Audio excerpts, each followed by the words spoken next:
Hello दोस्तों, बहुत-बहुत स्वागत है आप सभी का आज की हमारी लाइव स्ट्रीम में। उम्मीद करता हूँ आप सभी अच्छे होंगे, अपना ख़्याल रख रहे होंगे। सौरभ भाई, स्वागत है आपका भी। जी, नमस्कार सभी को। और लाइक शेयर कर दीजिए क्योंकि आज की स्ट्रीम बहुत ज़बरदस्त होने वाली है।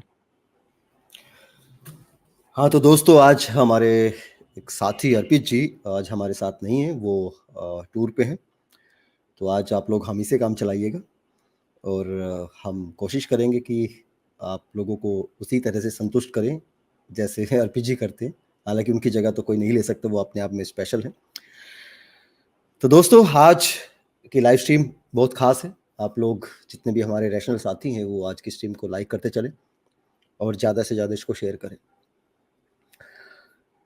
दोस्तों आज की लाइव स्ट्रीम मेरे उन सभी दोस्तों को समर्पित है जो सोशल मीडिया पर ये प्रचार प्रसार करते रहते हैं कि उनकी संस्कृति दुनिया में सबसे महान संस्कृति है और यहाँ तक वो कहते हैं कि उनकी संस्कृति दुनिया की सबसे प्राचीन संस्कृति है। अपनी संस्कृति अपनी सभ्यता को महान कहना कोई बुरी बात नहीं है। महान मान मान लेना भी कोई बुरी बात नहीं है। हर किसी को अपनी सभ्यता संस्कृति से प्रेम होता है। वो उसके पूर्वजों का इतिहास है। वो महान ना भी हो, उसके लिए श्रद्धा और सम्मान उसके मन में होता है। लेकिन किसी दूसरे की संस्कृति को हड़प के, उसको तहस नहस करके, उसके इतिहास को मिटाकर अपने काल्पनिक महलों की कहानी सुनाना, सांस्कृतिक चोरी करके खुद को महान बताना कितना सही है? चोरी करने वाली संस्कृति महान कैसे हो सकती है? चोरी के प्रतीकों पे खड़ा धर्म महान कैसे हो सकता है? हमारी आज की डिबेट का सवाल यही है और देखते हैं कितने लोग ईमानदारी से स्वीकार करते हैं कि उनकी संस्कृति सतत विकास का परिणाम है, जिसमें उन्होंने दूसरे धर्मों के प्रतीकों को हड़पा है, दूसरों की शिल्प कला को चोरी किया है और अब ये सब चोरी करके अपनी संस्कृति को भव्यता प्रदान करने के लिए काल्पनिक कथाओं के भव्य महल खड़े किए हैं दूसरों के प्रतीकों पर। और क्या जब उन्हें सबूतों के साथ ये दिखा दिया जाएगा कि जिसे वो अपना मानकर महानता की डींगे हाँक रहे थे वो उनका नहीं है और वो जिनका है उनके सुपुर्द किया जाना चाहिए, क्या वो ऐसी ईमानदारी दिखाएंगे? आज की इस डिबेट का मकसद ईमानदारी का परीक्षण भी होगा। दोस्तों चलिए शुरू करते हैं। और शुरू करने से पहले एक छोटा सा डिस्क्लेमर में मुंह जबानी दे देता हूं। आज के विषय में प्रयोग होने वाले ब्राह्मण या ब्राह्मणवाद जो शब्द हैं और इन शब्दों के प्रति किसी भी कठोर टिप्पणी का अर्थ किसी व्यक्ति विशेष या जाति विशेष को नीचा दिखाना नहीं है, बल्कि इसका अर्थ है कि जिस उपाधि के साथ उन्हें न्याय करना चाहिए था, ईमानदारी से ज्ञान का प्रसार प्रचार करना चाहिए था बिना किसी भेदभाव के, उन्होंने नहीं किया, तो वो कठोर टिप्पणी उनके लिए है। अगर आप ईमानदार हैं, सामाजिक न्याय की भावना रखते हैं और उस उपाधि को सरनेम की तरह इस्तेमाल करना आपकी पारिवारिक, संवैधानिक या सामाजिक मजबूरी है, तो कोई भी टिप्पणी आपके लिए नहीं।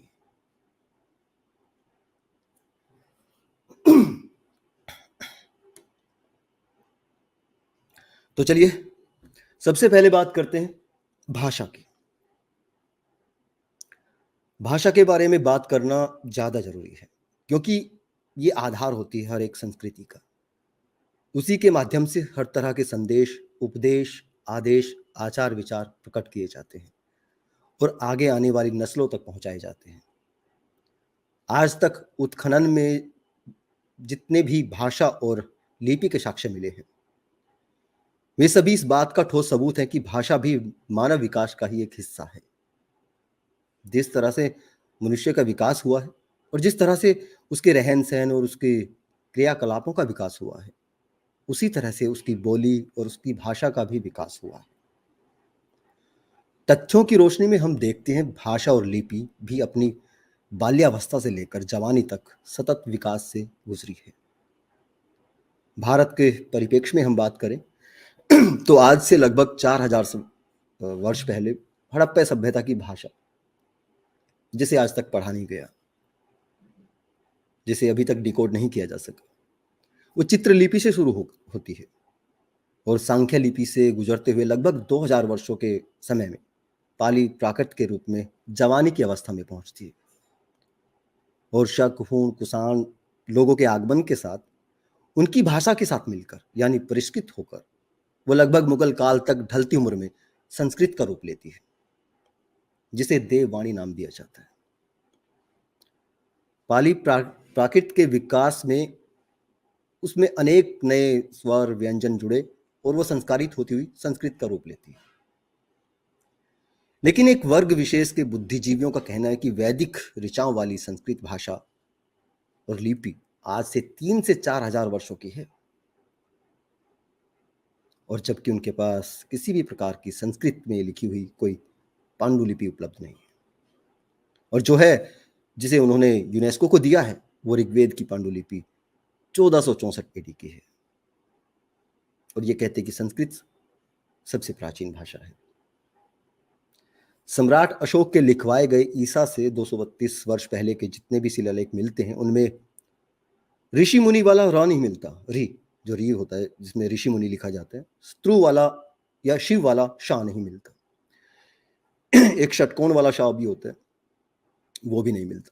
क्षत्रिय वाला शाह नहीं मिलता, और क्षत्रिय के मध्य में आने वाला त्रा भी नहीं मिलता, और यज्ञ में आने वाला ज्ञा भी नहीं मिलता। अब ऐसा कैसे हो सकता है? जिन स्वरों के बिना संस्कृत की ऋचाएं नहीं बन सकती, संस्कृत में ऋचाएं बनाना अजीब हो जाएगा, वो बहुत बाद में आते हैं और वेद पहले आ जाते हैं। ऐसा नहीं होता कि पहले धागा आता है और फिर कपास आती है। पहले कपास पैदा होती है, फिर धागा बनता है। और जैसे इंसानी विकास नहीं रुकता, वैसे ही भाषा का विकास भी नहीं रुकता। मध्यकाल में फारसी उर्दू के मिश्रण से हिंदी का जन्म होता है, और हिंदी में परिवर्तन आज भी जारी है। आप आज सोशल मीडिया की आप चैट की भाषा देख सकते हैं, इंग्लिश का जन्म हो चुका है। भाषा का विकास मानव विकास के साथ चलता रहेगा। तो यह तो थी भाषा की बात, जो बहुत सभ्यताओं के मिलने से बनी है। लेकिन यहां पे चोरी कैसे हुई? चोरी यह है कि जो बहुत सारी सभ्यताओं के मिलने से भाषा बनी है, उसे आप कहते कि हमारी देवताओं की वाणी है, ये तो हमारी देव भाषा है। इसी भाषा में किसी ब्रह्मा ने किन्हीं ऋषियों के कान में वेद फूंके थे। ये पहली चोरी हुई और सबसे बड़ी चोरी। अब मैं आगे की बात कुछ, एक मेरे दोस्त ने पीपीटी भेजा, एक सौरभ भाई ने पीपीटी बनाया, तो उनके माध्यम से बात करूंगा। तो आप लोग लाइक और शेयर करते रहें।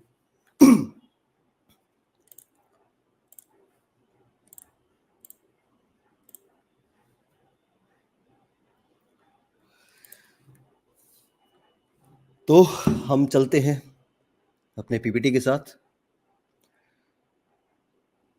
बात उन दिनों की है जब देश में अंग्रेजों का शासन था। भारतवर्ष के तथाकथित मेरिटधारी विद्वान ब्राह्मण जो आज भी ये गाथा सुनाते रहते हैं कि वे अपने पोथी पुराण और धर्म ग्रंथ पीढ़ी दर पीढ़ी गपोड़ गपोड़ के लेके आ रहे हैं, वे 14वीं शताब्दी के पहले से ही अपने देश की प्राचीन लिपि धम्म लिपि और उससे निकली ईसा की 6वीं शताब्दी तक की लिपियों को पढ़ना भूल गए थे। यह जानबूझकर भुला दिया गया था, क्योंकि धूर्तों को सिर्फ एक लिपि या भाषा ही नहीं अपितु पूरी की पूरी सभ्यता को ही खत्म कर देना था, और उसके बदले अपनी काल्पनिक पोथी पुराण को समाज में परोसना था। यह देश कभी जान ही नहीं पाता कि सम्राट अशोक नाम का कोई भी महान राजा इस देश में हुआ था, जिसका जम्बूद्वीप नाम से विशाल भारत पर साम्राज्य था। इनकी धूर्तता और चोरी का पता कैसे लगा?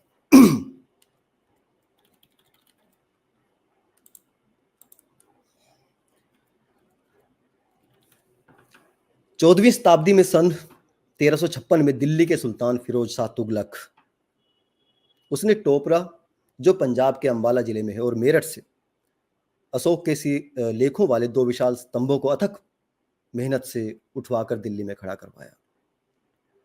फिरोज शाह अशोक स्तंभों की सुंदरता पर मुग्ध था और वो उसमें लिखे लेखों को जानने के लिए बड़ा उत्सुक था।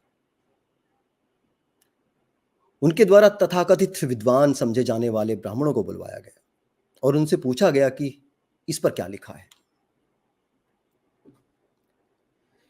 इस पर धूर्त ब्राह्मणों ने फिरोज शाह को बताया कि इस पर लिखा है कि इसे दिल्ली के महान राजा फिरोज शाह तुगलक ही उठवाकर स्थापित करेंगे। ये चाटुकारिता है। देखिए आप, मतलब अगर हम कुछ नहीं जानते किसी की चीज के बारे में तो उसमें आप चाटुकारिता शुरू कर दो ताकि आपका महत्व बना रहे। ऐसी थी इनकी धूर्तता और चाटुकारिता।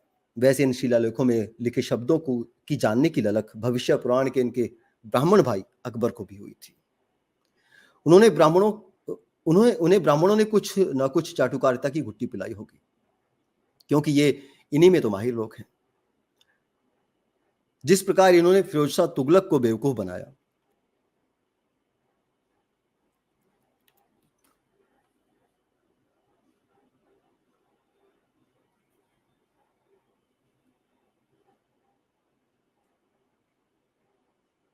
जिस प्रकार इन्होंने फिरोज शाह तुगलक को बेवकूफ बना दिया, उसी प्रकार ये सोच रहे होंगे कि सारी दुनिया को बेवकूफ बना लेंगे। लेकिन इनका पाला अंग्रेजों से पड़ गया। उनको भी इन्होंने बेवकूफ बनाने की भरसक कोशिश की। हुआ यह था कि अंग्रेजों ने इस देश में आने से पहले इस प्रकार से प्राचीन लिपियों का एक अंधकार युग चल रहा था इस देश के अंदर। लेकिन अंग्रेज आए तो उसमें उनमें से एक अंग्रेज जिसने देश में सन 1784 में एशियाटिक सोसाइटी की स्थापना कर भारतीय पुरातत्व में नई जान फूंकी थी, सर विलियम जोन्स ने उन शिलालेखों की लिपियों की छाप बनवाकर बनारस के तत्कालीन हाकिम के पास भेजी।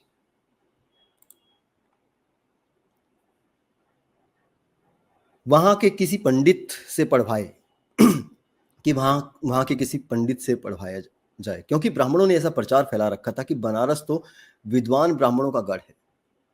तो बनारस के एक ब्राह्मण ने उस लेख को युधिष्ठिर के गुप्त वनवास का लेख कहकर पढ़ दिया और उसकी फर्जी पोथी भी तैयार कर दी और बताया कि ये जो स्तंभ है ये महाभारत के भीम की लाठी है। महाभारत में जो भीम किरदार है उसकी लाठी है। अंग्रेज भी उसकी उस फर्जी पुस्तक से कई दशकों तक गुमराह होते रहे। आखिरकार सन 1837 में जेम्स प्रिंसेप द्वारा अशोक की लिपि धम्ब लिपि को पढ़ लिया गया। तब कहीं जाकर सम्राट अशोक का इतिहास और बौद्धिस्टों का इतिहास सामने आ पाया। वरना भगवान बुद्ध सिर्फ इनके पुराणों में विष्णु के नवे अवतार बनकर रह जाते। इस घटना का सबसे पहले उल्लेख करना इसलिए जरूरी था क्योंकि यह घटना इनकी धूर्तता, चाटुकारिता और दूसरों की सभ्यता, लिपि, सांस्कृतिक पुरातत्वों की चोरी का ऐतिहासिक और प्रमाणिक सबूत है, जिसे इनकी चोरी पकड़े जाने की पहली घटना भी कह सकते हैं। वैसे भी चोर अगर पकड़ा नहीं जाता तो पता कैसे चलता कि चोर कौन है और चोरी हुई भी है या नहीं, क्योंकि ये सिर्फ चोरी नहीं करते, उसके स्वरूप को भी अपने हिसाब से बदल देते हैं। जैसे अशोक स्तंभ को हम आज तक भीम की लाठी ही मानते रहते और सम्राट अशोक के स्तंभ लेखों को युधिष्ठिर का गुप्त वनवास समझते रहते। पर इनके ही शब्दों में इनका दुर्भाग्य है कि हमारा अज्ञानता का वनवास अब खत्म हो चुका है और इनकी चोरियां लगातार पकड़ी जा रही हैं। ये जिस संदर्भ से मैं बोल रहा हूं वो मैं लास्ट में दिखा दूंगा। वो कागज के फूल, हजारी प्रसाद द्विवेदी की किताब है, आप पढ़ सकते हैं। प्राचीन भारतीय लिपि माला, आप उसे पढ़ सकते हैं। तारीख फिरोज शाही, शमसे सिराज, ये फिरोज शाह का समकालीन लेखक है, उसकी किताब से आप पढ़ सकते हैं। खैर, सबसे मजे की बात यह है कि इनकी चोरियों की दास्तान वहां से शुरू होती है जिनसे ये अपने आप को स्थापित करते हैं, यानी इनके वेद। इनका सबसे पुराना ग्रंथ ये ऋग्वेद बताते हैं और सबसे पहले ऋ शब्द की ध्वनि प्राप्त होती है 6वीं शताब्दी में, और वो भी अपने देश में नहीं, जापान के होरिजु मठ से में प्राप्त होती है, जिसकी लिपि भी नागरी लिपि नहीं है। और ये ऋग्वेद को ऐतिहासिक रूप से 1500 ईस्वी पूर्व लिखी हुई बताते हैं, वो भी संस्कृत में लिखी हुई। उसमें भी नागरी लिपि में प्रमाण कुछ भी नहीं मिलते।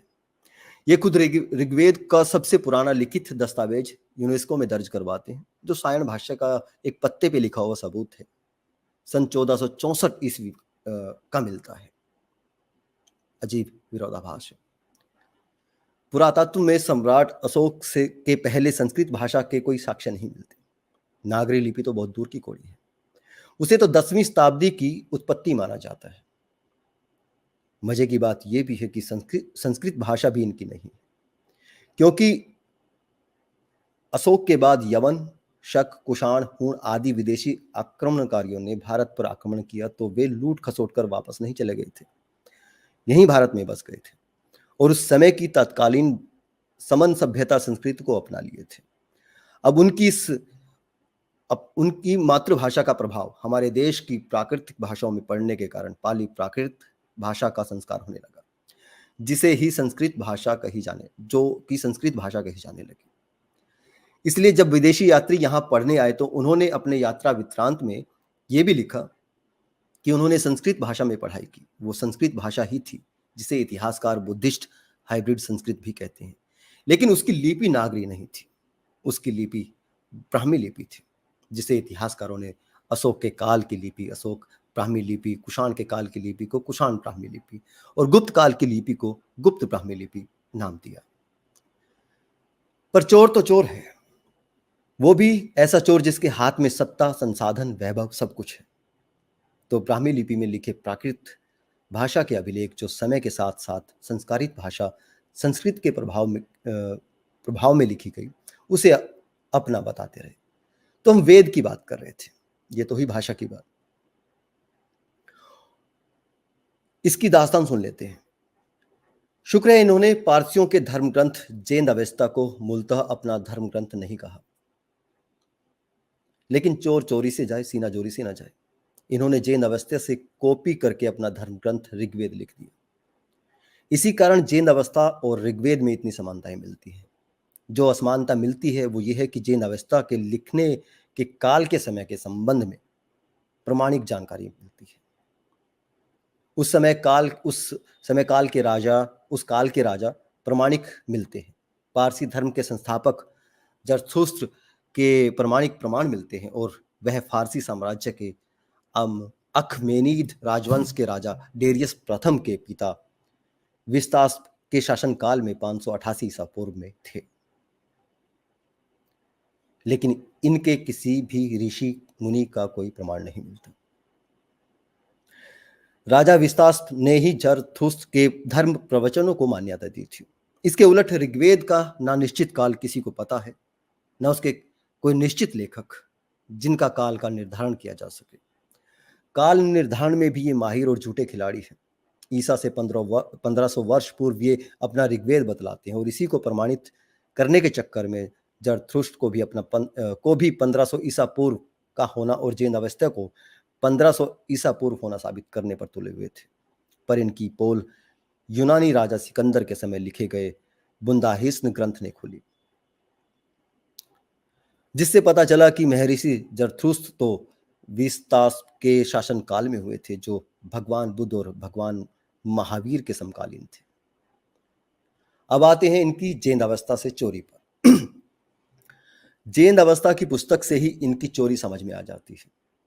सबसे पहले जैन अवस्था के शब्द की व्याख्या को देखते हैं, जिसमें लिखा है कि जैन का अर्थ होता है व्याख्या करना और अवस्था का अर्थ होता है जिसे आसानी से समझा ना जा सके।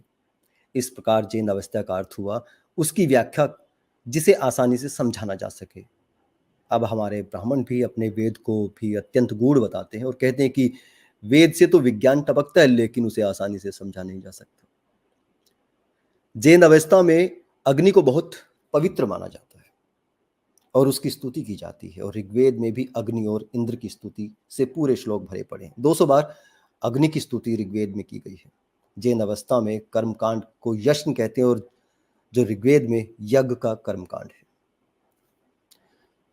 और ये बिल्कुल वही चीज है, ये जो तस्वीर है ये जैन अवस्था से ली गई है, और जैसे उसमें हवन के लिए, यज्ञ के लिए जो सामग्री जैसे बैठाई जाती है, वैसे यहाँ पे बीच में अग्नि रखी जाती है। ये बिल्कुल सेम वही चीज है।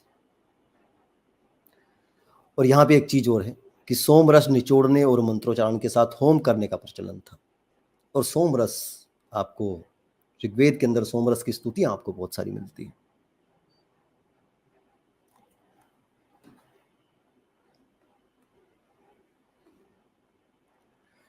जैन अवस्था में सूर्य, वायु, सोम आदि की स्तुति की गई है, जो वेद में भी पाई जाती है।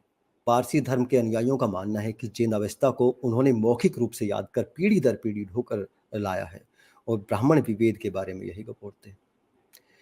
महर्षि जरथुस्त्र द्रोण पर्वत पर तपस्या करते हैं, और हमारे यहाँ के कई मुनि भी द्रोण पर्वत पर तपस्या कर चुके हैं। अपने यहाँ तो अलग से मेरू पर्वत भी है, जो पृथ्वी के केंद्र में धूरी के समान है। अब कहाँ है ये ब्राह्मण लोग ही बता सकते हैं। जैन अवस्था के बारे में बहुत सारे शब्द ऐसे हैं जिन्हें जस का तस स्वीकार कर लिया गया है, जिसकी संख्या 100 से अधिक है। उन सब की चर्चा करने बैठेंगे तो आज समय कम पड़ जाएगा। शब्दों के अलावा भी इनके इतने तथ्य हैं कि तथ्यों की समानता है कि दिमाग चकरा जाएगा। अब सवाल ये उठता है कि चोरी कैसे की गई। एक आदमी भी जिसने थोड़ा बहुत इतिहास पढ़ा है वो आसानी से समझ सकता है। हम आपको थोड़ा शॉर्ट में बताएंगे। 6वीं शताब्दी ईसा पूर्व में फारसी धर्म के संस्थापक महर्षि जरथुस्त्र ने जैन अवस्था में भगवान अहोर मजदों की गाथा का प्रचार प्रसार शुरू किया। उस समय हमारे देश में भगवान बुद्ध और महावीर के धर्मों का व्यापक प्रचार था। पुरातत्व में भी भगवान बुद्ध और महावीर के समय प्राकृत भाषाओं का प्रमाण आज तक मिलता है। कहीं भी संस्कृत का कोई नामो निशान तक नहीं मिलता। इसलिए तो हमारे देश में वैदिक काल के सबूत ना तो बुद्ध के समय मिलते हैं ना बुद्ध पूर्व, क्योंकि उस समय तक वे हमारे देश में आ ही नहीं थे। अब सम्राट अशोक के बाद से ही संस्कृत भाषा के छिटपुट ध्वनि संकेत अभिलेखों में मिलते हैं। उसका कारण है कि सम्राट अशोक के बाद यवन, शक, कुषाण और पहलव ने भारत पर आक्रमण किया और यहाँ बस गए और अपनी भाषा भी साथ में लाए।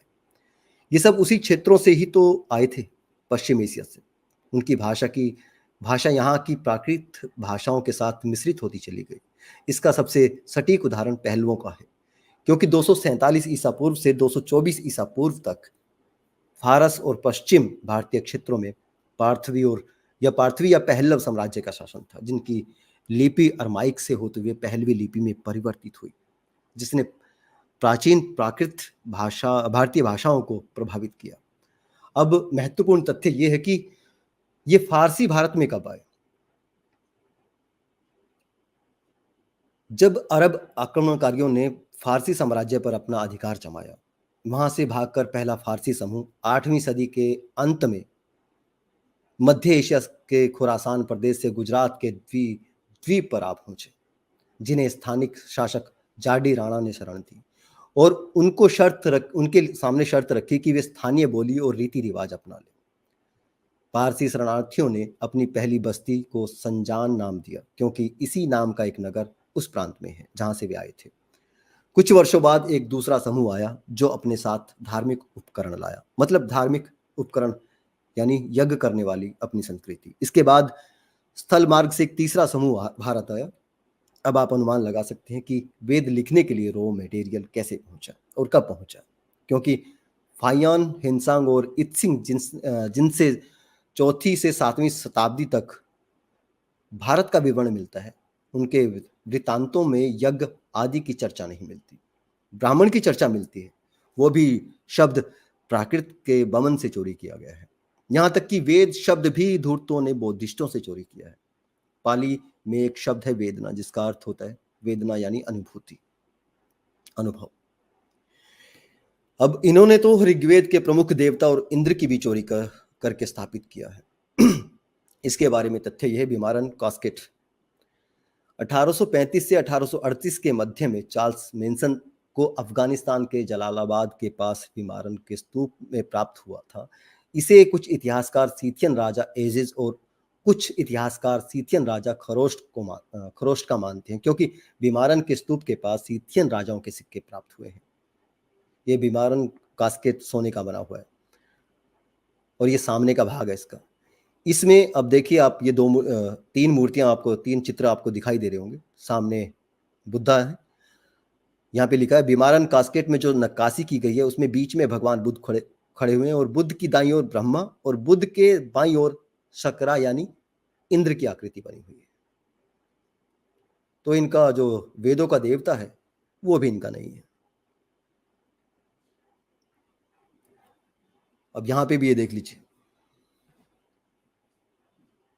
ये कनिष्ठ का कास्केट है। इस कास्केट के अंदर बुद्ध के अवशेष थे जिसे मांडले वर्मा भेज दिया गया था, जो आज भी वहीं है। इस कास्केट के बीच में बुद्ध बैठे हुए हैं और बुद्ध के बाएं तरफ ब्रह्मा है और दाहिने तरफ सकरा इंद्र है। ये कास्केट ब्रिटिश म्यूजियम में है और इसकी एक प्रति पेशावर म्यूजियम में रखी गई है।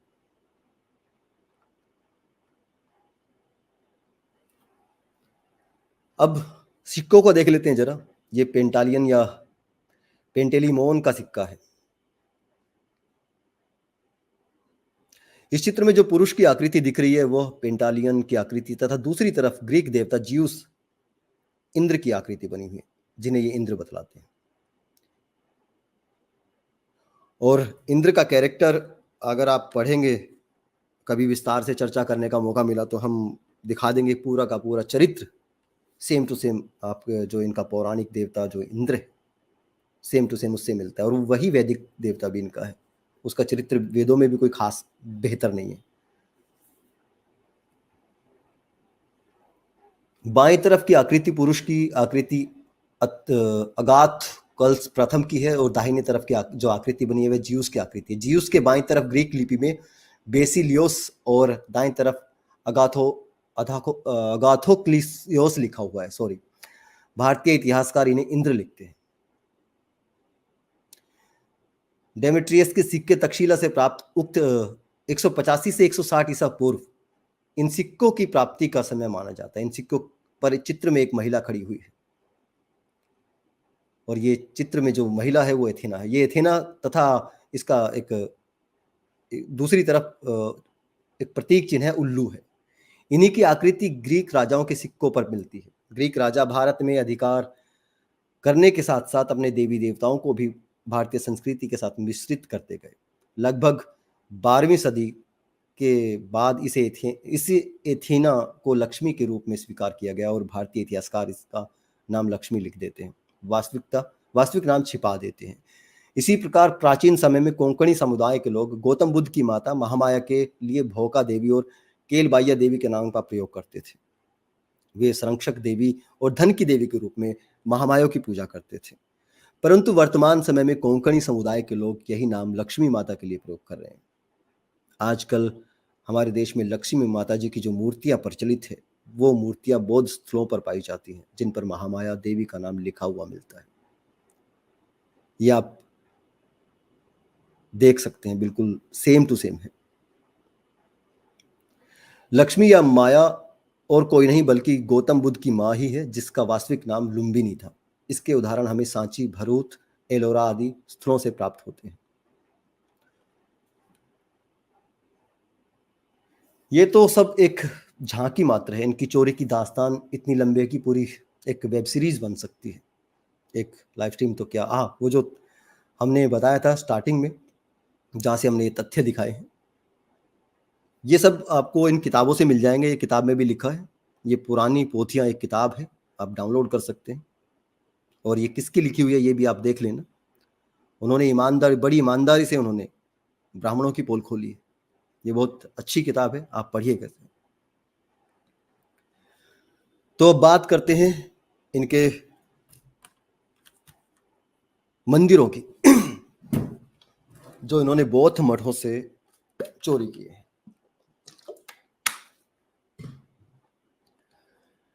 लेकिन उस तक चलने से पहले कुछ एक सुपर चैट है वो पढ़ देता हूं। विपुल रेशनल जी लिखते हैं, मुझे बहुत खुशी हुई कि आप दोनों को असली इतिहास पता है। असल में आज 3 तरह के ब्राह्मण भारत में हैं, पारसी, यहूदी, देसी, भारतीय। विदेशियों को ये पता है लेकिन वे विदेशी ना बने इसलिए अपने को पुराना बताते हैं। बिल्कुल सर, देखिए हम आज इस बहस में वैसे नहीं पढ़ना चाहते और ना हमें ये बहस करनी है, क्योंकि इस बहस का कोई मतलब नहीं बनता कि कौन देसी है कौन विदेशी है। हम चाहते हैं कि जो वास्तविकता है, जो सही इतिहास है, वो लोगों के सामने आए और लोग इन किसी भी तरह के भेदभाव से ऊपर उठें। ये देसी विदेशी भी एक तरह का भेदभाव ही है। हम इस तरफ नहीं जाना चाहते। हाँ, ऐतिहासिक नज़रिए से आप कह सकते हैं कि यहाँ पे कौन आया, वो आप अर्ली इंडियंस जो बुक है वो आप पढ़ सकते हो, उसपे आपको सारी चीज़ों की जानकारी मिल जाएगी। और इसमें कोई यहाँ पे हम कहें कि ब्राह्मण आए हैं, नहीं, इसमें तो आप देखेंगे तो दुनिया भर के लोग बाहर से आए हैं यहाँ पे। और ये भारत भूमि ऐसी उपजाऊ भूमि है, इसमें इतने अच्छे मौसम होते हैं, हर मौसम में एक खास तरह की फसल हो जाती है। तो ये भारत भूमि हमेशा आकर्षित करती रही है और ये बसने के लिए सबसे बेहतर जगह रही है, तो यहाँ पर लोग आते रहे हैं। और सबसे ज़्यादा प्राकृतिक जो आपदाएं होती है वो सबसे कम है इस भूभाग पर, तो इसलिए लोगों के आकर्षण का केंद्र भी रहा है।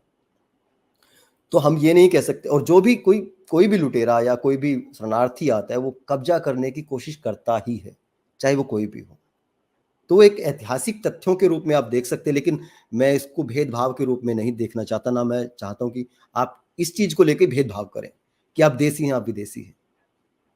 आज हम सभी भारतीय हैं और हमें मिल के भारत को बनाना है, और हर एक भारतीय नागरिक को इंसान समझना है, इस देश का नागरिक अपना भाई समझना है। और ये ही बुद्धि में उनकी बैठाना है जो किसी को नीच किसी को ऊंचा समझते, जो आज भी अपन भारत जो यहाँ पे पहले से रहते हैं उन्हें भी अपना नहीं मानते, जिनको उन्होंने शरण भी दी, जिनका उन्होंने सहयोग भी किया। खैर, जी सौरभ भाई, आप कुछ कहेंगे?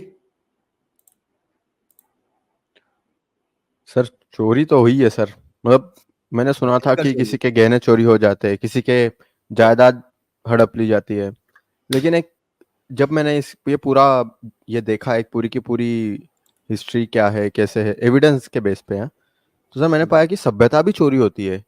और कुछ लोग इतने हलकट होते हैं कि वो मतलब क्या कहे, मतलब उन्होंने अच्छे खासे जो सिंबल थे किसी एक सभ्यता के, उसको लिंग योनि बना के पुजवाया सर। लोगों को असली इतिहास पता होना चाहिए। तो और अगर कोई ये कहता है सर कि इतिहास क्यों पता होना चाहिए, भाई देखो एक बच्चा है बेचारा गरीब सा है, कुछ नहीं पता, उसको अचानक पता चलता है कि उसके माँ बाप बहुत बड़े अमीर है और उसको लेने आए हैं, फिर देखना वो बच्चा कैसे प्रोग्रेस करता है। स्टोरी की ये फिल्म, एक फिल्म बनी है इस पे। हम यही चाहते हैं कि आदमियों को सच्चा इतिहास पता चले ताकि उनका अप्रोच जो है वो बदले, बस। जी उमन सर। जी, शुक्रिया सौरभ भाई। और दोस्तों, आप लोग लाइक शेयर करते रहें। मैं अभी कुछ ही देर में लिंक पिन कर रहा हूँ, और उसके बाद एक छोटा सा पीपीटी और है, हम उस पर बात करेंगे। मंदिरों और मूर्तियों की चोरी पे बात करेंगे। उसके बाद हम आज का हमारा डिबेट सेशन स्टार्ट हो जाएगा।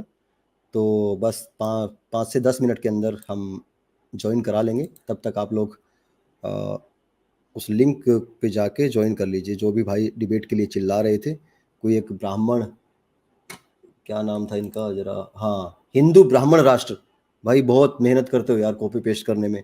यहाँ पे भी आपने धड़ाधड़ पांच पांच मैसेज होंगे जो आपने अलग अलग तरह से, अलग अलग जगह, अलग अलग आईडी से कॉपी पेस्ट मारे। मतलब अभी यहाँ पे भी आपकी आदत नहीं जा रही कॉपी पेस्ट करने की। हिंदू ब्राह्मण राष्ट्र, ये हिंदू ब्राह्मण राष्ट्र मतलब क्या? ये ब्राह्मणों का राष्ट्र है।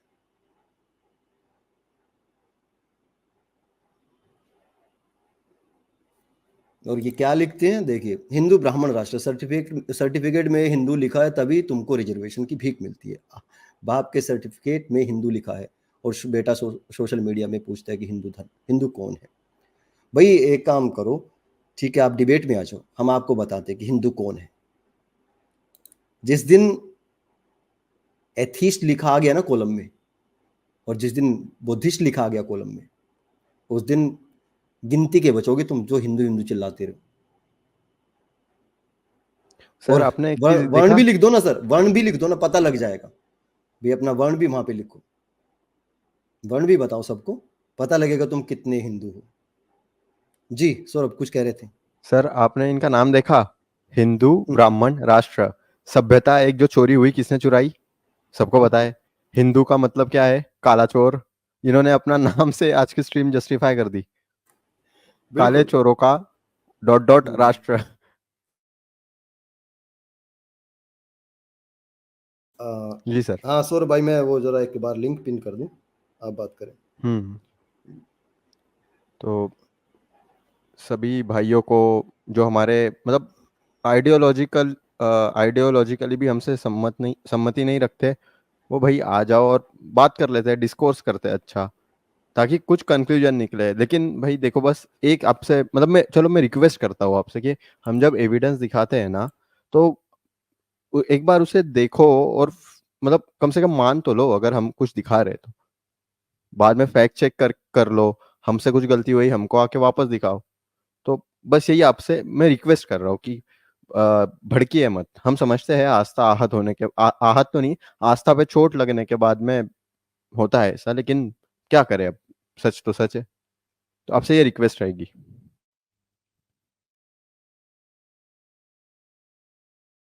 ओके।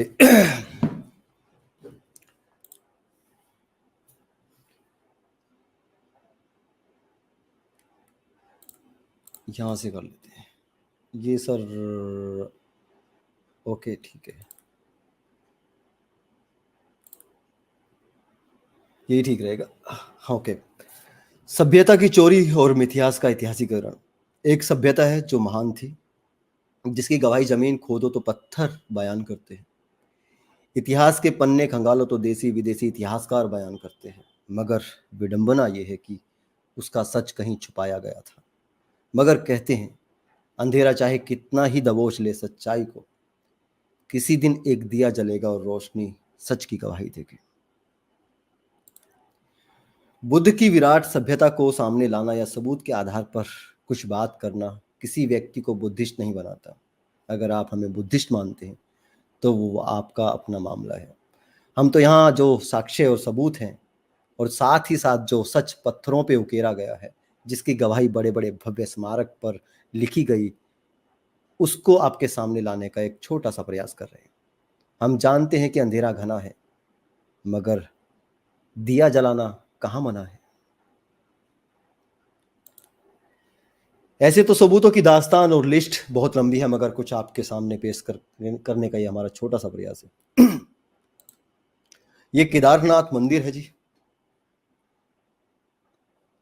और केदारनाथ मंदिर के बारे में आप सभी को पता है कि जो भी लोग इतिहास में रुचि रखते हैं, उसकी सीढ़ियों पर क्या लिखा है। इसके साक्ष्य यहाँ पर हम, पहला जो साक्ष्य है वो ये मिलता है कि ग्वालियर के उत्खनन में एक अभिलेख जो मालवा के राज्य भोंक द्वारा लिखित है, और साथ ही एपिग्राफिक इंडिया वॉल्यूम 1 में भी लिखा है।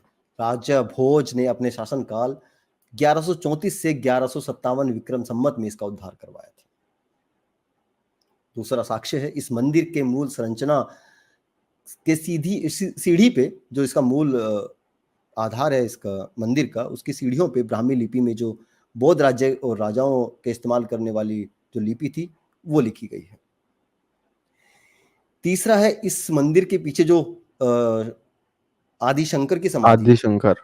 हाँ, आदि शंकर की जो समाधि है उसमें बुद्ध की मूर्ति है जो वितर्क मुद्रा के आसन में बैठे हुए हैं। इस मंदिर के भीतर जो मूर्ति है वो असल में कोई भी देखे तो समझ जाएगा कि ये अवलोकितेश्वर बुद्ध की मूर्ति है।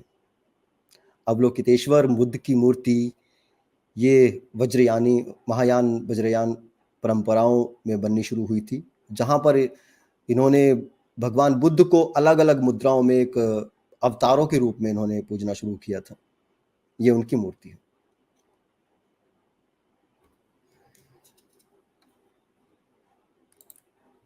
बौद्ध मूर्तियों और संसाधनों का ब्राह्मणीकरण। अब यहाँ पे इसके बारे में आप बताइए सौरभ भाई। जी सर। तो सर जैसे हम आपको आगे दिखाएंगे भी दोस्तों कि जो जिसे जिसे ब्राह्मण धर्म कहते हैं, उनमें मूर्ति पूजा का कोई प्रावधान नहीं है। जो लोग मूर्ति बनाते हैं उनको भर भर के, मतलब क्या क्या गालियां नहीं दी है, शूद्र अंत्यज क्या क्या नहीं बनाया उन बेचारों को, काम करवा के पैसा भी नहीं देते थे, मतलब गंदा लिखा है उनके बारे में। जिस धर्म में मूर्ति पूजा नहीं है उसके मंदिर कैसे हो सकते हैं? मतलब कोई आदमी नॉनवेज नहीं खाता तो उसके फ्रिज में, उसके फैमिली के फ्रिज में गोश्त कैसे मिल सकता है? एक एग्जांपल दे रहा हूँ, ये एनालॉजी थी। ये वही तरीके से इन्होंने क्या किया, जो मठ थे बुद्धिस्ट मठ, उनको कब्जा लिया। अच्छा, हम आपको ये बता सकते हैं कि बुद्धिस्ट लिटरेचर में कितना लिखा है इसके बारे में, लेकिन चलो आप जो जो जो जिन्होंने हड़पा है उस धर्म का लिटरेचर का आपको बताता हूँ। जैसे कि विवेकानंद जी ने लिखा था कि एक बौद्ध मठ को हथियाए बैठा है ये। ऐसे कितने सारे मंदिर है। तो अभी देखिए हम सारे मंदिरों की लिस्ट गिनाए, इससे बेहतर हमने सोचा कि भैया बुद्धा के जो मूर्तियां बनी है, एक धर्म है जो मूर्तियां ही नहीं बनाता लेकिन मंदिर ऐंठ के बैठा है, लेकिन जिस धर्म में बुद्धा की मूर्तियां बनाई गई, तो बुद्धा की मूर्तियों के कुछ उनकी मुद्राओं में अलग अलग बनाई गई। जैसे आप ये पहली देख रहे होंगे जो गोल्डन कलर की है, इसे धम्मचक्र मुद्रा बोलते हैं। दूसरी वाली ध्यान मुद्रा है।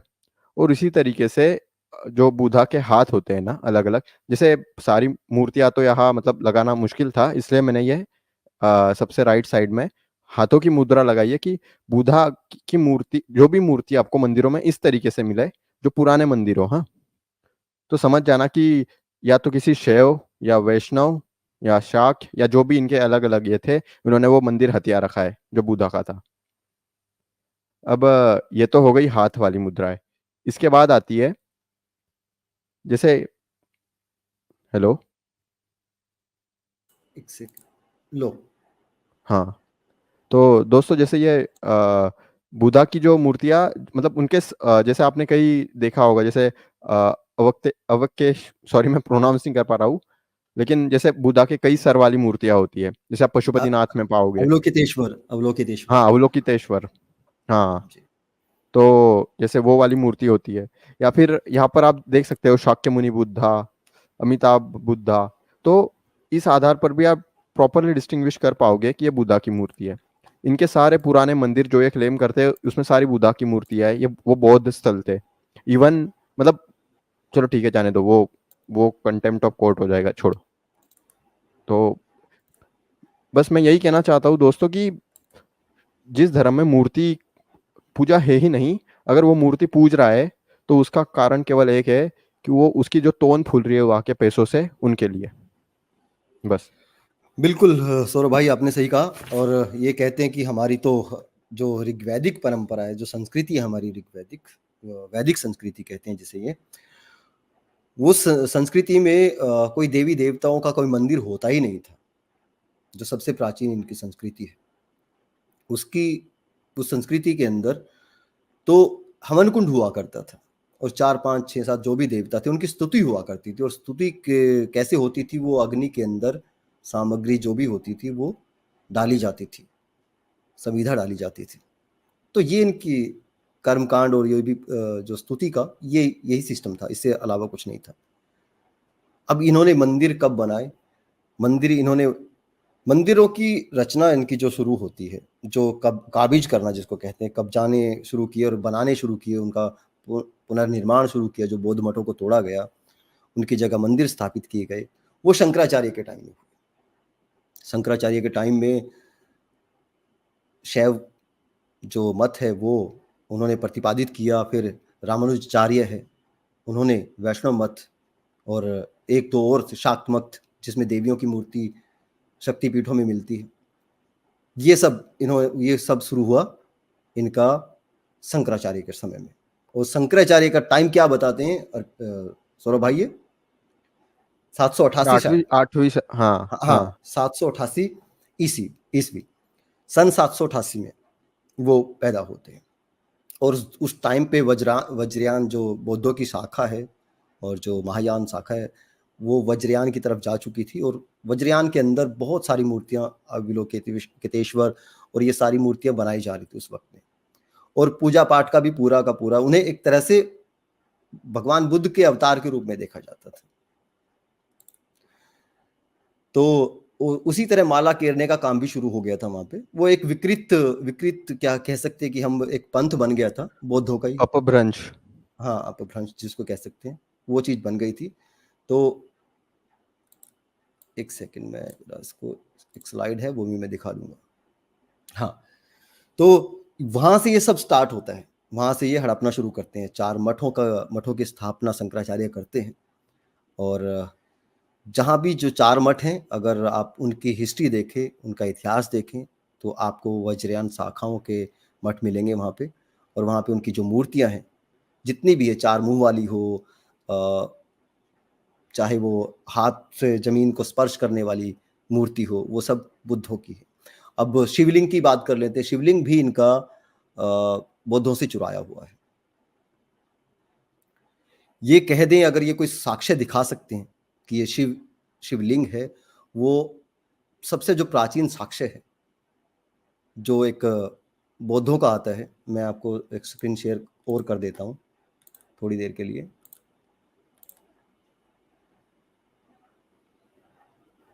सेकंड।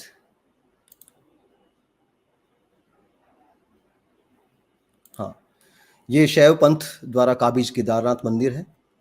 और एक सेकंड, इसमें नेक्स्ट।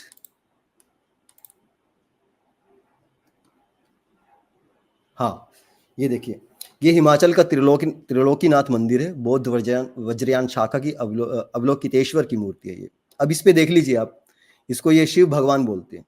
ये 6 हाथों वाली वज्रयान शाखा की मूर्ति है, जो बुद्ध की। और इनके ऊपर कौन बैठे हैं देख लीजिए, वो बुद्ध बैठे। ये सबसे बड़ा सबूत है आप।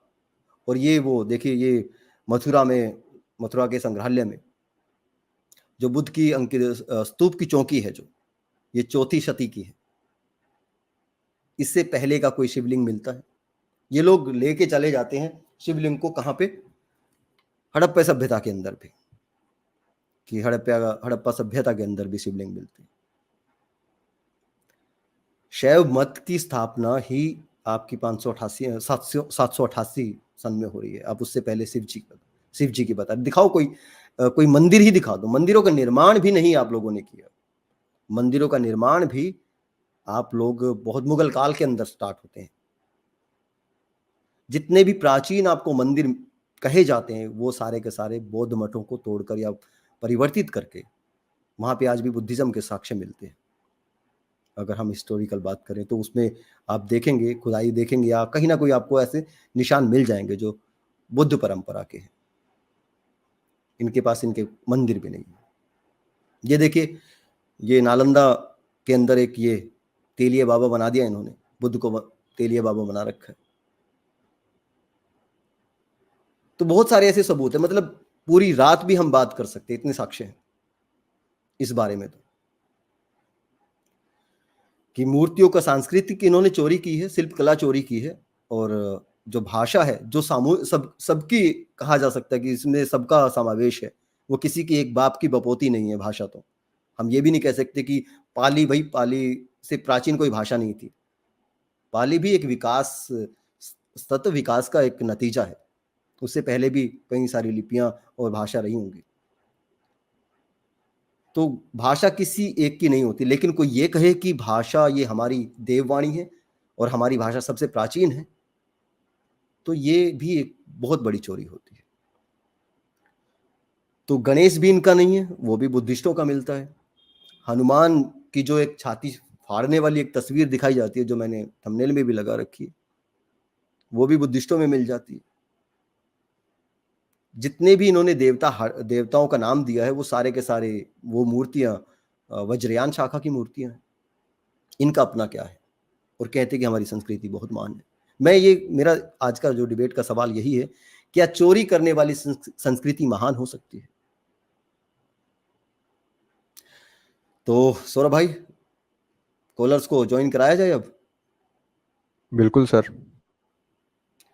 ठीक है, तो दोस्तों आप लोग अपना माइक वाइक लेके रेडी हो जाएं। और बात बहुत संक्षेप में करेंगे, और ज़्यादा चिढ़ने की ज़रूरत नहीं। और हमने पहले ही डिस्क्लेमर दे दिया कि हम बुद्धिस्ट नहीं है। हम आज हिस्ट्री पे बात करने की कोशिश कर रहे हैं। और हमारा हिस्ट्री पे कोई, हम ये नहीं कहते कि हम बहुत ज़्यादा ज्ञानी हो गए। हिस्ट्री में बहुत कुछ स्पष्ट नहीं होता, लेकिन जो तथ्य सामने हैं, क्या उनके आधार पर आप लोग स्वीकार करेंगे ईमानदारी से कि हाँ, हड़पा तो गया है, किसी की संस्कृति को हड़पा गया है। और महान कहने वाली संस्कृति, जो अपने आप को महान कहती है, उसने हड़पा है। बस हमारा आपसे यही है, बहुत प्यार भरा सवाल आपसे है, और हम चाहते हैं कि आप प्यार से ही इसका जवाब दें। कुछ सुपर चैट है, उसके बाद हम कॉलर्स को ज्वाइन कराते हैं। आलोक राजपूत जी, आपका सुपर स्टिकर के लिए बहुत शुक्रिया। विपुल रैशनल जी लिखते हैं, सर हमारे पूर्वजों को जिसने अछूत अस्पृश्य बनाया और आज जो कास्टलेस सोसाइटी नहीं बनाना चाहते, तो क्या विदेशी वर्सेस देसी ब्राह्मण क्रांति चला के उनमें फूट विद्रोह कराना कहाँ से गलत है? ये 1000 सालों से दबा रहे हैं। देखिए, क्रांति ऐसे उनमें फूट नहीं डाली जा सकती, या किसी में फूट डाल के आप ये काम नहीं कर सकते। आप कन्विंस करना पड़ेगा, आपको तथ्यों के साथ उनके सामने ये बात रखनी पड़ेगी। और जब सामने तथ्य होते तो इंसान कितनी देर मुंह मोड़ेगा, कब तक उससे भागेगा? अंततः उसे स्वीकार करना ही पड़ेगा। नहीं, और और जो धूर्त हैं भाई, देख उन्हें वो कन्विंस नहीं हो सकते।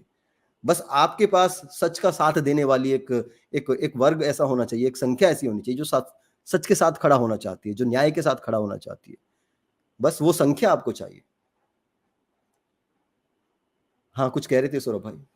जी सर, हमारे दुश्मन के जैसा न होना ही उस पर विजय पाना होता है। अब ये आइडियल बात आपको लग सकती है, लेकिन कोशिश करें कि लड़ते लड़ते सामने वाले के जैसे ना हो जाए बस। हाँ, बिल्कुल बिल्कुल। आलोक राजपूत जी, आपका सुपर स्टिकर के लिए बहुत शुक्रिया, थैंक यू। ओके सौरभ भाई, कॉलर्स को आप ज्वाइन कर। Okay sir. ह्यूमन सर, मैं बस एक एक ये देना चाहता हूँ। जैसे मैं कमेंट में देख रहा हूँ, कोई लोग मतलब जैसे एक बंदे ने गाली लिखी है। भाई देखो, नहीं मानते ठीक है, कम से कम जैसे ये आस्किन बीट्स है, तो भाई सर मतलब देखिए, ऐसे चीजें ना लिखे सर कोई, मतलब ना गाली ना लिखे प्लीज। मतलब ये हमारे, हम इसको एंडोर्स नहीं करते, और आप लाइव चैट का वातावरण खराब करते हो। किसी को भी गाली मत लिखो प्लीज। हाँ, प्लीज प्लीज, आप थोड़ा सा सभ्य बना कर रखे माहौल को, और हमें अपनी बात प्यार से रखनी, क्योंकि हम सच के साथ हैं। हम जो बात रखते हैं वो तथ्यों और प्रमाणों के आधार पर रखते हैं। तो हम उन गपोड़ियों के जैसे तो नहीं है ना, तो हमें उनके जैसा नहीं बनना है। उन्हें दिखाने दो अपनी संस्कृति, जिसे वो महान कहते हैं। आप लोग अपनी सभ्यता खराब मत करें। ठीक है, शुरू करें सौरभ भाई। जी सर। Logical apocalypse. हाँ, नमस्ते ह्यूमन जी और सौरभ जी। टॉपिक तो बहुत नमस्कार अच्छा भाई। रखा है। हाँ, पहले तो हम्म। आप लोग साइंस और साइंटिफिक टेम्परामेंट रखते थे। आज हम्म, आज हिस्टोरियन भी बन गए हैं, बहुत अच्छी बात है। तो नहीं। जैसा आप लोगों ने मतलब अभी बीच में कहा कि हम्म, हिस्ट्री है पूर्णतः, वो हो भी सकती है, नहीं भी हो सकती है, लेकिन प्रूफ के आधार पे हमें जो समझ में आता है हमें उस पे हम्म, बात करना चाहिए। और आपने हम्म, प्री जजमेंट भी दे दिया कि ब्राह्मण ही चोर है। वो तो अभी देखेंगे हम्म, कौन चोर है कौन नहीं है। हम्म, तो जैसा कि आज मुद्दा है कि पहली बात तो यह है कि कोई चोर है कोई चोर नहीं है, ये आप हम्म, अभी अपने मुंह से ही बता देंगे। हम्म, क्योंकि जो भी आप लोगों ने कहा कि ये मंदिर हम्म, हमने चुराया, वो मंदिर हमने चुराया, और हम्म, वेद पहले नहीं थे, बुद्ध से पहले वेद नहीं थे, और हम्म, कुछ नहीं था।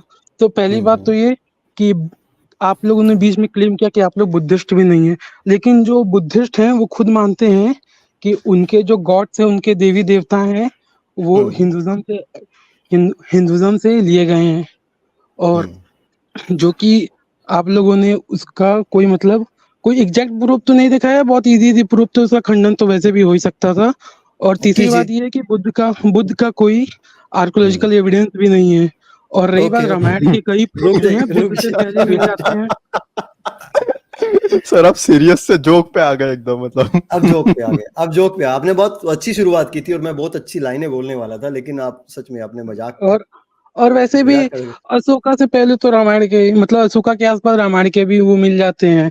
तो इसमें हंसने की कोई बात तो है नहीं। आप लोग को अगर हंसना है खुद के ऊपर तो आप लोग खुद नहीं के नहीं ऊपर हंस नहीं सकते हैं। नहीं नहीं, आप दीजिए सबूत दीजिए। अशोका के हम्म, आसपास मतलब बुद्ध के बाद रामायण घटित हुई है आपकी? आप ये कह रहे हैं कोई और ह्यूमन सर, मैं साफ बस कह रहे हैं एक कि बात उसके सही? क्लियर पहले कर देता हूँ, उसके पहले इसका मेरे लिए जवाब भी लेंगे। हम्म, लॉजिकल भाई देखिए सर, हुआ क्या है ना, यही बात विवेकानंद जी ने भी लिखी है कि बौद्धिस्ट मठ को हटिया, हाँ, मतलब हथिया लिया उन्होंने। एक टेम्पल का भी नाम दिया है उसमें। तो कैसा है ना भाई, आप मतलब विवेकानंद को भी बोल रहे हो जो अभी आपने बोला हो। तो अभी ह्यूमन सर की बात पे आते हैं। हाँ भैया, आप कह रहे हैं कि हम्म राम के सबूत मिलते हैं लेकिन बुद्ध के नहीं मिलते।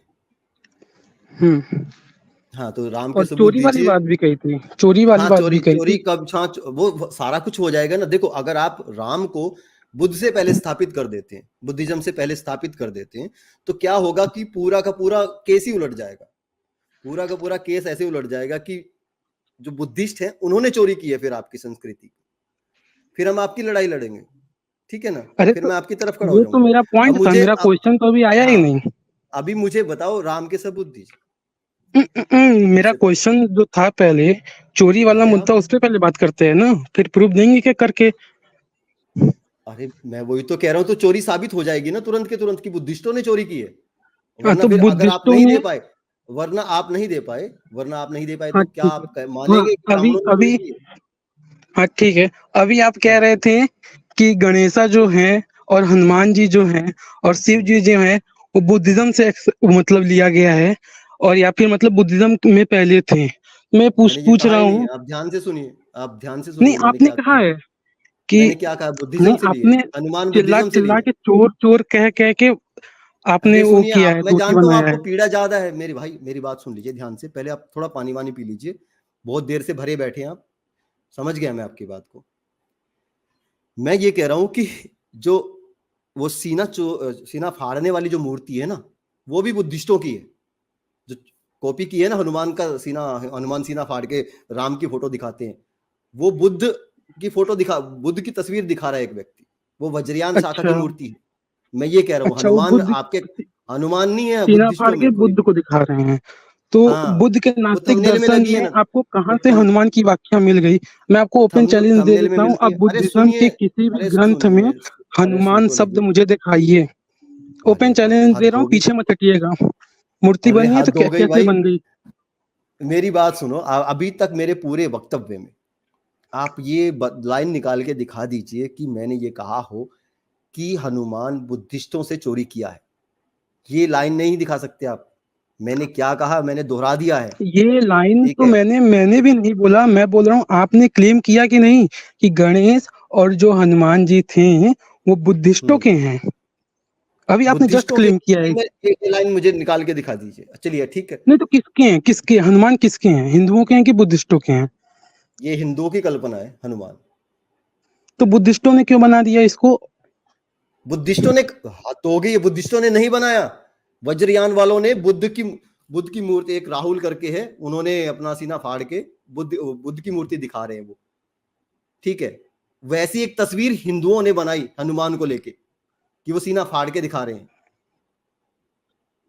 तो इसमें चोरी आपने कैसे बहुत सिद्ध सारी हो ऐसी गया? अगर कल्पना है तो चोरी बहुत कैसे सारी, सिद्ध हो? अरे सुनो, चोरी किससे किया? इसको बोलते हैं सांस्कृतिक चोरी, ठीक है, इसको चोरी किया बोलते हैं तो चोरी सांस्कृतिक किससे चोरी। किया? अरे मैं चोरी बता किससे रहा हूँ ना किया? कैसे। मुझे ये बताइए, हनुमान की मूर्ति आपने देखी है जो सीना फाड़ के, जिसके अंदर राम सीता लक्ष्मण दिखाई दे रहे हैं?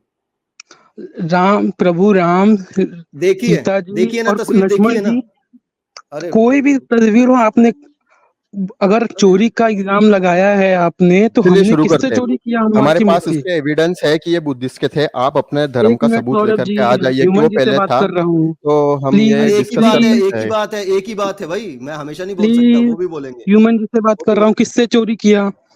हाँ, मैं दिखा रहा हूँ ना, कल्पना चुप है हो वो जाइए थोड़ी अलग देर, टॉपिक है, हमने फिर चुप हो जाइए थोड़ी देर, ठीक है, मैं दिखाता हूँ ना। आप चुप रहिए फिर थोड़ी देर, ठीक है। बीच में ऐसे बोलते रहेंगे ना और उकसाते रहेंगे कि बोलिए बोलिए बोलिए, तो मैं दिखाऊंगा कैसे भाई? दिखाना भी तो है ना आपको, थोड़ा सब्र करो। हाँ सौरभ भाई, कुछ कह रहे थे आप? ह्यूमन सर, बात ऐसी है हम्म। कि हमारे हम्म। पास इस चीज का सबूत है कि ये कब कब आया है, ये कब बनवाया, किसने बनवाया। बिल्कुल इवन इस बिल्कुल। तक इस ऐसे ऐसे अभिलेख है कि हर एक व्यक्ति एक बुद्धिज्म का एक स्तूपा बनाने के लिए कंट्रीब्यूशन दे रहा है। राजा से लेके सब लोग, इवन महिलाएं, बच्चे तक, मतलब सब कंट्रीब्यूट कर रहे हैं। ये मुझे बस एक चीज ला के दे दे कि ये जिस धर्म का प्रचार प्रसार कर रहे हैं, या जिसको भी कह रहे हैं कि ये हमने इनमें से चुराया, या इनका जो भी क्लेम है, इनका जो धर्म है, इसके कोई सबूत इसके पहले के लाके दे दे। जैसे ये रामायण की बात करें अशोक के टाइम पे, तो वो जातक कथा वाले राम है। और अशोक के टाइम पे कौन सी रामायण थी, जरा ये इनसे पूछ लेते हैं। जातक कथा तो सेकंड एडी में आई। हाँ भाई, अब आ जाओ जरा, ठीक है। चलो अब बोलो। हाँ, ये कौन है भाई? ये मत हनुमान हम्म? हिंदुज्म के हैं कि बुद्धिज्म के हैं? एक अरे मैं ये क्लेम कह रहा हूँ कि ये किया है कौन तो है, मुझे डटे ये रहिए ना, बताइए। बैक स्पेस की ओर है, बैक फुट पे अरे मत खेलिए। रुकिए, ऐसे रोना मत रोइए, ठीक है ना? ऐसे आप डिबेट नहीं कर सकते। रुका हूँ, पूरी रात रुका मुझे ये रहूंगा, बताओ, ये चिंता मत मुझे ये करिए बताओ, आप, पूरी रात रुका हूँ। ये तस्वीर में कौन है? ये तस्वीर कहाँ से आ गया? हनुमान जी पे बात हो रही है, हनुमान जी और गणेश जी पे बात हो मूर्ति रही है, है ना। ये मूर्ति है। हनुमान असल में जी ये मूर्ति, बुद्धिज्म के हैं अरे कि रुको, हिंदुज्म के ये हैं? मूर्ति, अरे बकवास मत करो ऐसे यार, एक सांस बोले जा रहे हो मेरे भाई, फिर कहते हो कि आप बैक स्टेज क्यों करते हो मुझे? मुझे ये बताओ, ये मूर्ति किसकी है? किनकी है ये मूर्ति? आप बताइए किसकी है? ये सीने में कौन दिखाई दे रहा है आपको? आप बताइए ना, आपने दिखाया, आप बताइए, क्लेम आप कर रहे हैं, आप बताइए किसकी है? हाँ, ये वज्रयानियों की मूर्ति है। ठीक, अच्छा, तो वज्रयान कहाँ से आ गया? सर लगता है सर, देखिए कर्स ऑफ नॉलेज एक होता है। हाँ, लग रहा है मुझे कि आपको मिसकम्युनिकेट हुआ ही है। हमने ये कहा था कि वो जो कंसेप्ट है जिसमें वो हनुमान जी छाती फाड़ रहे हैं, वो कंसेप्ट भी यहाँ से लिया गया है। हनुमान जी को यहाँ से नहीं लिया। अच्छा, छाती फाड़ने का जो ठीक। कंसेप्ट है वो यहाँ से लिया गया है, ऐसा हमने कहा है। तो मतलब बल्कि मैंने तो हाँ, तस्वीर या मूर्ति की बात की है। ये देखिए, ये जो तस्वीर आपको दिखाई जाती है ना, ये भी कॉपी है, मैं ये कह रहा हूँ, मतलब ये भी हम कॉपी है। हनुमान जी का क्लेम नहीं कर रहे सर। देखिए कम्युनिकेशन गैप हो हनुमान सकता है, जैसा तो तो कोई अभी मैंने कोई चीज क्लियर कर होती दिया। नहीं है भाई, हनुमान जैसा कोई प्राणी नहीं था। हनुमान का कोई एविडेंस दे दो, हम कह दे कि बुद्ध बुद्धिस्ट जैसा भी कोई प्राणी नहीं हम, था, बुद्ध का एविडेंस दे दो, बुद्ध के बहुत सबूत है, बुद्ध के बहुत सबूत है, बुद्ध के सबूत समकालीन इतने प्रूफ हैं दे कि दो, आप 2500-2600 साल पहले का सबूत दे दीजिए आप अभी। बुद्ध अरे सारे यार सबूत, बोन्स मिल गए, अब और क्या मतलब यार। बुद्ध अच्छा, तो बोन्स मिल भाई, गए, कितने अच्छा, बोन्स मिले हैं, कितने कलश में कितने बोन्स मिले हैं? मुझे ये बताओ, अरे राम का सबूत चौरासी मिलता है? हजार आपने स्तूपा बोला बनाए था। थे, याद नहीं है क्या? रुको रुको रुको, चौरी इन, इन, इन, चौरासी इनको हजार लेते हैं। स्तूपा में हेलो कितने भाई, कितने बोन्स आएंगे, सुनो आप ये बताइए? सुनो सुनो, मतलब लॉजिकल कितने किलो के बुद्ध थे? सौ दो लॉजिकल सौ किलो के बुद्ध थे? लॉजिकल जी, मुझे ये बताइए, आपने बोला कि रामायण, राम के सबूत मिल जाते, रामायण तो आपकी अशोका के आसपास हो अरे रही है। प्रश्न से क्यों भाग रहे हैं, प्रश्न से क्यों भाग रहे नहीं, हैं? अभी आपके हनुमान प्रश्न पे से, बात हो रही आपसे थी ना। प्रश्न से नहीं भाग रहा मैं, आपके सवाल से नहीं भाग रहा मैं, आपके सवाल से नहीं तो भाग रहा मैं। सवाल पे दीजिए ना, फिर रामायण पे बात कर लेंगे, प्रूफ दे दूंगा आपको 2000 साल पहले, 2500 साल पहले जो आप मांगेंगे। पर ये जो टॉपिक है उस पे सबूत दे बात दे, करते हैं, एक एक करके सबूत बढ़ते दे हैं ना, देंगे, एक एक करके सबूत दे बढ़ते देंगे हैं, स्टेप पक्का, बाय स्टेप बढ़ते हैं। पक्का सबूत सबूत देंगे ना, भागेंगे तो नहीं ना? बढ़िया से देंगे। आप पहले हाँ, बुद्ध जी का, और ठीक, ये जो सीना फाड़ रहे हैं, इसका जी। कॉन्सेप्ट मुझे बुद्ध ग्रंथों से दिखाइए आप। देखो, अब मेरी बात सुनो, मैंने आज का जो लाइव स्टार्ट किया, मैंने लाइव स्टार्ट किया बौद्ध संस्कृति, मैंने लाइव स्टार्ट किया बौद्ध संस्कृति से चोरी हुई है। उस संस्कृति के अंदर जो भी माइथोलॉजिकल कैरेक्टर थे, जितनी भी माइथोलॉजिकल उन्होंने मूर्तियां बनाई है, चाहे उन्होंने वो बुद्धा की बनाई हो, चाहे वो गणेश की बनाई हो। अब कल को आप बोलोगे कि गणेश का सबूत दो, या जो गणेश टाइप है वहां पे उसका सबूत दो, वो प्रतीक है उनके, वो माइथोलॉजी है उनकी, माइथोलॉजी का एविडेंस नहीं होता। हम यहाँ पे बुद्ध का भी सबूत नहीं देंगे, हमें जरूरत ही नहीं है, क्योंकि हम ये दावा ही नहीं कर रहे हैं। हम ये कह रहे हैं कि उनसे अरे सांस्कृतिक चोरी क्यों की बुद्ध गई। का सबूत नहीं देंगे आप? अरे सुन तो लो, मैंने क्लेम ही नहीं किया अभी तक, अभी तक मैंने क्लेम ही नहीं किया। मैं दे भी दूंगा सबूत, लेकिन मैं जानता पूरे हूँ आप कहाँ से स्ट्रीम भाग रहे भर आपने चोर चोर चिल्लाए कि हमने हो। हाँ, बुद्धिज्म से चोरी की चोरी है, किया, बुद्ध, और सांस्कृतिक चोरी क्लेम के की है। टाइम पे आप पीछे हट आप रहे हैं। आपको सवाल समझ में आता है? आपको हिंदी भाषा समझ में आती है मैं क्या कह रहा हूँ? सांस्कृतिक चोरी की है, सांस्कृतिक चोरी हुई है या नहीं हुई है, ये आपको साबित करना है, समझिए आप। मैंने बोला सांस्कृतिक चोरी की है, उनकी माइथोलॉजी पूरी की पूरी उठा ली है और अपनी अपनी कहानियां गढ़ती है। उनकी तो आप कहोगे कि उनके जो दशरथ हैं उसका सबूत दो, दशरथ वहां पे भी मिलता है, उनके राम भी मिलते हैं भाई, उनकी तो रामायण है जिसमें सीता बहन है। क्या उनकी जातक कथाओं की सबूत दूंगा मैं? यहां पे बात वो है ही नहीं है ना, यहां मेरा क्लेम ही नहीं है।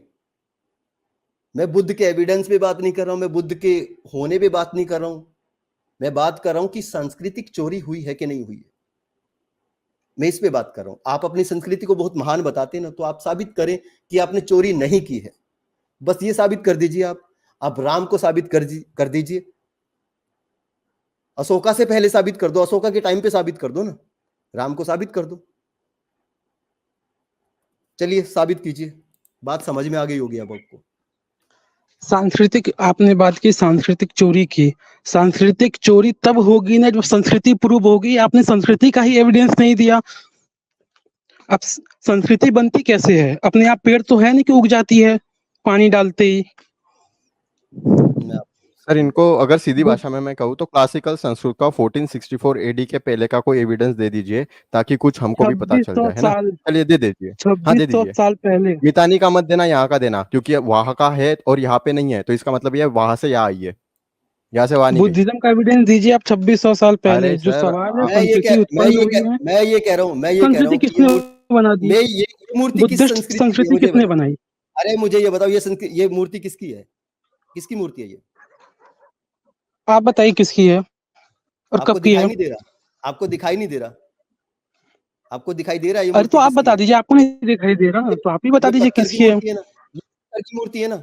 ये एक माइथोलॉजिकल कैरेक्टर की मूर्ति है जिसका कोई माइथोलॉजी हिस्ट्री में एविडेंस नहीं मिला है। माइथोलॉजिकल कैरेक्टर की मूर्ति है ना आपके हिसाब से, और ये कौन से कैरेक्टर की मूर्ति है?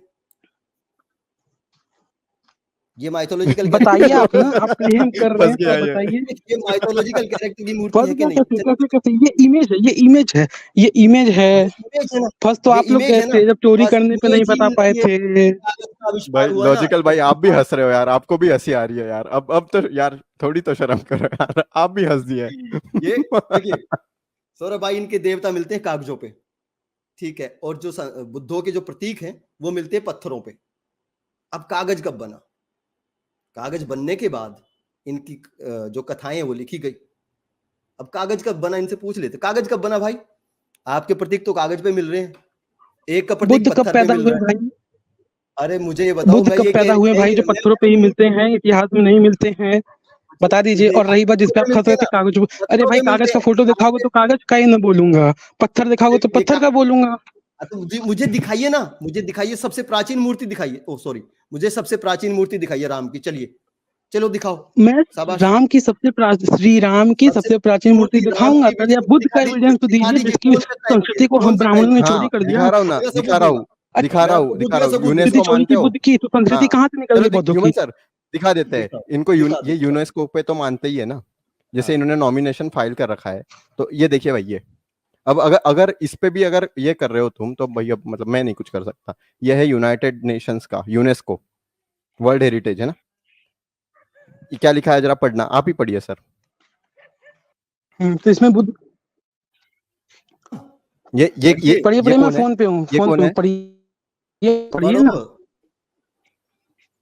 चलो सौरभ भाई पढ़ के सुना। हाँ तो सर नाम है सिद्धार्थ ये गौतमा। काल्पनिक। हाँ अरे ये सुन तो लो। मैं अरे यार, अरे यार भाई यार आप मतलब पढ़िए क्या कर पढ़िए, रहे हो अभी भाई? पढ़िए, देखिए हंसिए मत, लुम्बिनी हंसिए में मत। Siddhartha Gautama, the Lord Buddha was born in 623 BC in the famous gardens of Lumbini. हम्म और इस हम्म पे ऋग्वेद का भी दिखा दो सौरभ भाई, ने पे ऋग्वेद का दिखा दो, कब का है, इन्होंने कब का दिया ऋग्वेद का? नहीं नहीं तो नहीं सर नहीं, टाइम वेस्ट मत 1464 करिए, टाइम वेस्ट मत एडी। करिए, जंप करने नहीं, नहीं नहीं, आईएमपी टाइम पे वेस्ट रहते नहीं हो हैं रहा ना। है। एडी में ये अरे लिख अरे रहे हैं। अरे अरे अरे तो अरे, प्रूफ क्या आपकी है? संस्कृति क्रिटिकल पहले एविडेंस होनी तो चाहिए ना दिखाइए, ऐसे फिर। आर्टिकल लिखने से कुछ हो अरे जाए। अगर आप बाद में आ रहे हो, आप बाद में आ रहे हो, और यहाँ के जो पहले के चीजें हैं जहाँ पे आपका कोई प्रूफ नहीं, उन पे उनको हथिया बैठे हो, तो उसको हम चोरी नहीं कहेंगे क्या? चलिए, क्या बातें कर रहे हो यार? एक बात साबित हो गई, पहले कॉलर्स ने एक बात साबित कर दी, कोई नैतिक ईमानदारी नहीं है। ये चोर हैं और ये अपनी चोरी को कभी स्वीकार नहीं करेंगे। पहले कॉलर के अंदर तो ईमानदारी नहीं है।